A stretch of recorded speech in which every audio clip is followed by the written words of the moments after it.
Blind man thief 2। Baharampur नाम के गांव में बर्मन नाम का एक व्यक्ति था। उसे रतौंधी की बीमारी थी। वो मुन्ना नाम के एक बूढ़े चोर के पास अपने रतौंधी की बात छिपाकर नौकरी में लग गया। मुन्ना बूढ़ा हो जाने के कारण जो चोरी वो नहीं कर पाता था वो बर्मन से कराना चाहता था। चोरी करने में ट्रिक्स और टिप्स सब सिखाता था।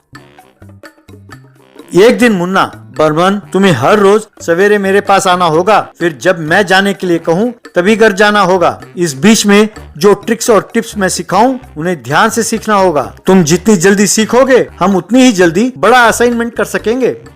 ठीक है बॉस, चोरी करने में आपसे बढ़कर कोई भी नहीं है। कितने सारे चोरियां आपने की हैं, पर अब तक आप कभी पकड़े नहीं गए। ये रिकॉर्ड आप ही के नाम पर है। मैं आपसे ज्यादा चोरी करके आपसे भी ज्यादा नाम कमाना चाहता हूँ। तब से मुन्ना ने उसे छोटे छोटे वस्तुओं से चाबी कैसे बनाते हैं, ताले कैसे तोड़ते हैं, अलमारी कैसे खोलते हैं, तिजोरी खोलने का तरकीब क्या है, ये सब सिखाने लगा। एक दिन ये सब सीखते सीखते अंधेरा हो गया। बर्मन को रतौंधी के कारण दिखाई नहीं दे रहा था। चोरों का उस्ताद मुन्ना की परीक्षा लेना चाहता था। बर्मन, अब मैं तुम्हें एक बहुत कठिन परीक्षा दे रहा हूँ। तुम अगर इसमें कामयाब हो गए तो फिर तुम्हें कोई नहीं रोक सकता। फिर बड़े से बड़े चोरियां तुम चुटकी बजाते ही कर पाओगे। तब बर्मन अपने आप से, हाय रे, मैंने उस्ताद से झूठ बोलकर गिरोह में शामिल हुआ था। मुझे रतौंधी है और अब अंधेरा हो गया है, मुझे दिखाई नहीं देता। उस्ताद कहते हैं कि परीक्षा लेंगे, पता नहीं क्या टेस्ट है और कैसा करना होगा। लगता है उस्ताद को पता चल जाएगा कि मुझे रतौंधी है, कहकर डर रहा था। बर्मन, ये लो, मान लो ये 6 सेब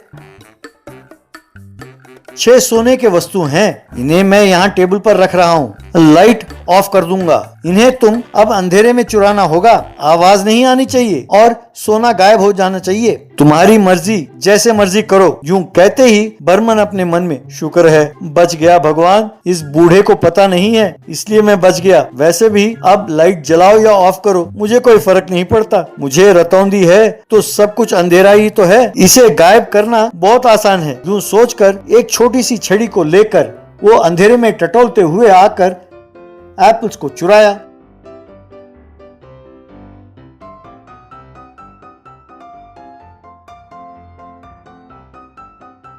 मुन्ना ने तभी अचानक लाइट ऑन किया। बर्मन अंधे की तरह छड़ी लेकर वहाँ मुन्ना के सामने खड़ा था। उसे देखकर Munna, wow, what a presence of mind. मैंने लाइट ऑन किया और तुमने अंधे का एक्टिंग किया। यही समय तत्परता एक अच्छे चोर की निशानी है। कभी ऐसे परिस्थिति में फंस गए तो इसी तरह बचना चाहिए। तुमने साबित किया कि तुम मेरे ही चेले हो। तुम मेरे टेस्ट में पास हो गए हो। आज तुम्हारा ट्रेनिंग पूरा हुआ। चलो कार निकालो, आज हम एक बैंक में चोरी करते हैं। बर्मन फिर अपने मन में, अरे ये क्या भगवान, आज एक दिन में इतने सारे परीक्षाएं, टेस्ट के ऊपर टेस्ट, अब मैं कार कैसे चलाऊं। ठीक है, जो होगा देखा जाएगा, कहकर अंधे की तरह छड़ी को लेकर चल रहा था तो बूढ़ा मुन्ना, बर्मन टेस्ट तो हो चुका है, come out of the character, अब हमें बैंक लूटना है। समझ गया उस्ताद, पर मैं अंधे का प्रैक्टिस और थोड़ी देर करना चाहता हूँ। मैं कैसे विपरीत परिस्थितियों में भी अपने अनुकूल कर सकूंगा ये टेस्ट कर रहा हूँ। तो मैंने सोचा कि ये चोरी मैं अंधा बनकर ही करूंगा। वाह बर्मन, तुम्हारे लगन मुझे बहुत अच्छा लगा। ऐसा ही सही, तुम अपने उस्ताद से भी आगे निकल जाओगे, पर क्या तुम कार चला पाओगे।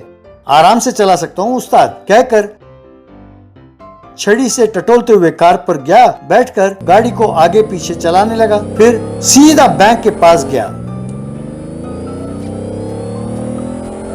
कहाँ रोकना है ये ना जानकर सीधा जाकर बैंक के दीवार से टकराया। ये क्या, तुमने ऐसा क्यों किया? तुम्हें दीवार दिखाई नहीं दिया क्या, या फिर तुम ताला खोलने से ईंट की दीवार को तोड़ना ठीक समझा, ऐसा सोचा क्या?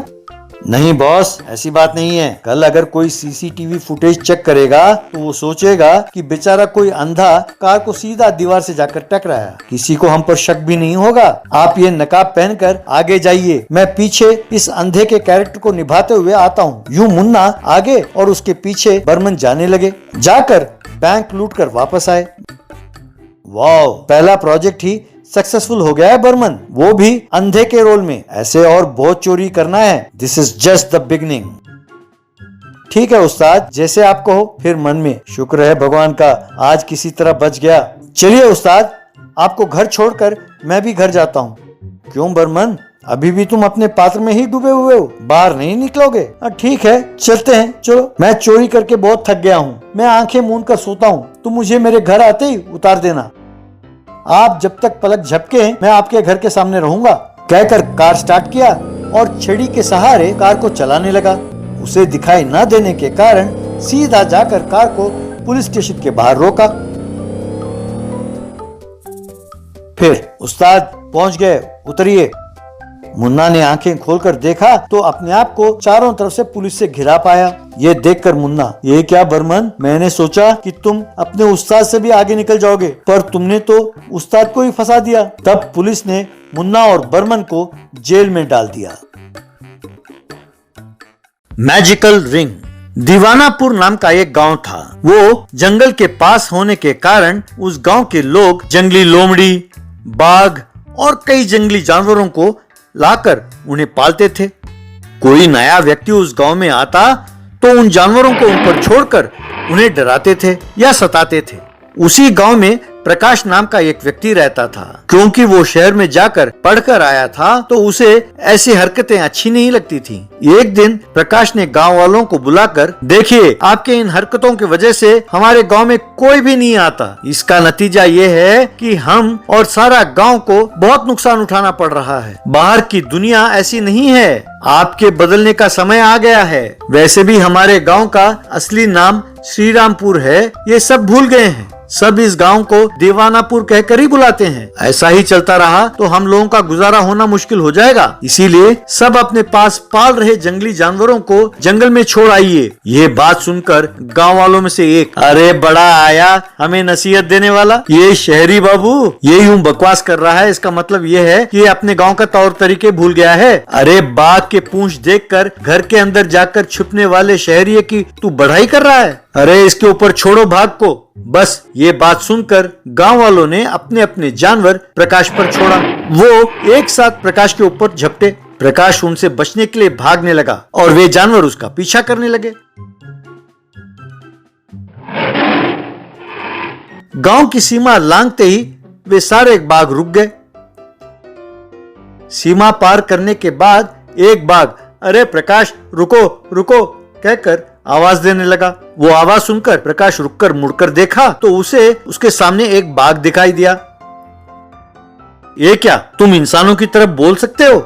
अरे मैं विष्णु हूं, कहकर बाघ का खाल उतारा। प्रकाश को उसका दोस्त विष्णु दिखाई दिया। यार मुझे भी शहर ले चल, इन पागलों के बीच में मैं फंस कर रह गया हूँ, मैं इनके साथ और नहीं रह सकता। वैसे भी मुझे जानवरों से बहुत डर लगता है। ये पागल तो बोटी नोच कर खाने वाले जानवरों को पाल रहे हैं। हमेशा यही डर लगा रहता है कि पता नहीं कब कौन सा जानवर की बलि चढ़ूंगा मैं। ठीक समय पर तुम भगवान बनकर आए हो। 2 दिनों से देख रहा हूँ। मैं समझ गया था कि तुम उन्हें कुछ समझाना चाहते थे। मैं ये भी समझ गया था कि वे तुम्हें भगाएंगे, इसीलिए इस भेष में मैं तेरे पीछे आ गया। चलो अब ये गांव छोड़कर हम शहर में जाकर आराम से रहते हैं। ये सुनकर प्रकाश, अरे यार चाहे कुछ भी हो, वे हैं तो सब अपने गांव वाले, कुछ ना कुछ करके उन्हें सही रास्ते पर लाना होगा। तो फिर चलो जंगल में चलते हैं, वहां रहने वाले साधु जी से मिलना चाहिए। दोनों जंगल की ओर गए। एक पेड़ के नीचे साधु बैठे थे। दोनों ने उन्हें प्रणाम किया, उनको अपने गांव के बारे में समझाया। ये सुनकर साधु, छोटे लकीर के सामने बड़ा लकीर खींचना चाहिए, तभी वे रास्ते पर आएंगे, कहकर अपने हाथ को हिलाया तो एक जादुई रिंग प्रकट हुआ। वो रिंग लेकर विष्णु और प्रकाश दोनों फिर से दीवानापुर लौट गए। उन्हें देखकर गांव वालों में से एक, क्यों रे, अरे सवेरे तो जान हथेली पर लेके भाग रहे थे और ये बाघ के बेस में तेरे पीछे चला गया, अब दोबारा यहाँ आने की हिम्मत कैसी हुई? ये सुनकर विष्णु प्रकाश से, इन गांव वालों को भड़काने का काम इसी लोकेश का है, पहले इसे ठीक करते हैं। प्रकाश लोकेश से, अरे लोकेश, अब तुम्हारे कपड़े उतारकर तुम्हें दौड़ाने आए हैं, चलो अगर दम हो तो अब भेजो तुम अपने बाघ को। तब लोकेश ने उन दोनों पर अपने बाघ को छोड़ा। वो बाघ उनकी ओर लपटने वाला था कि दोनों ने एक मैजिकल रिंग को उसके आगे कर दिया। बस वो बाघ एक हाथी में बदल गया। विष्णु उस हाथी से, वो देखो वो लोकेश ही तुम्हारा मालिक है। तुम्हें भूख लगी है ना, उससे कहो तुम्हें खाना खिलाए। अगर उसने नहीं खिलाया तो उसे तुम गन्ने की तरह चूस कर खा जाओ। ये बात सुनकर हाथी लोकेश के पास गया। उसे देखकर ही लोकेश, बाप रे, ये तो पहाड़ जैसा है, इसे मैं पालूंगा कैसे? अरे तुम लोग देख क्या रहे हो, ये कोई जादू का रिंग है, तुम्हारे जानवर इन पर छोड़ दो, तब इनके अकल ठिकाने आएंगी। तब गांव वालों ने अपने अपने जानवर उन दोनों के ऊपर छोड़ दिया। वे सारे जानवर हाथी के रूप में बदल गए। सब हैरान होकर देखने लगे। उनके देखते देखते एक हाथी का झुंड बन गया। अब खिलाओ इन्हें खाना या फिर तुम खुद खाना बन जाओ। ये बात सुनकर लोकेश विष्णु को मारने के लिए आगे आया तो विष्णु ने वो रिंग आगे किया। तब प्रकाश ने उसे भी मैजिकल रिंग के अंदर से निकाल दिया। वो एक गोरिल्ला के रूप में बदल गया। लोकेश को देखकर विष्णु, अरे लोकेश, तू ऐसा और अच्छा लग रहा है यार, तू ऐसा ही बना रहे। ये सुनकर लोकेश, मेरे भाई, मैं तेरे हाथ जोड़ता हूँ, मुझे अच्छी सबक मिली है, अब से मैं जंगली जानवरों को नहीं पालूंगा, मुझे इंसान में बदल दो प्लीज। तब प्रकाश ने लोकेश को फिर से रिंग में से निकाला तो वो इंसान में बदल गया। देखो गांव वालों, दोबारा जंगल के जानवरों को लाकर पालने लगे तो आप लोगों को मैं चींटी और मच्छर में बदल दूंगा, फिर लोकेश और तुम्हें फिर से गोरिल्ला में बदल दूंगा। ये तुम्हारा काम है कि कोई फिर से जंगल से जानवर ना लाए, समझे? समझ गया, समझ गया। तब प्रकाश और विष्णु ने मैजिकल रिंग को देखकर, थैंक यू मैजिकल रिंग,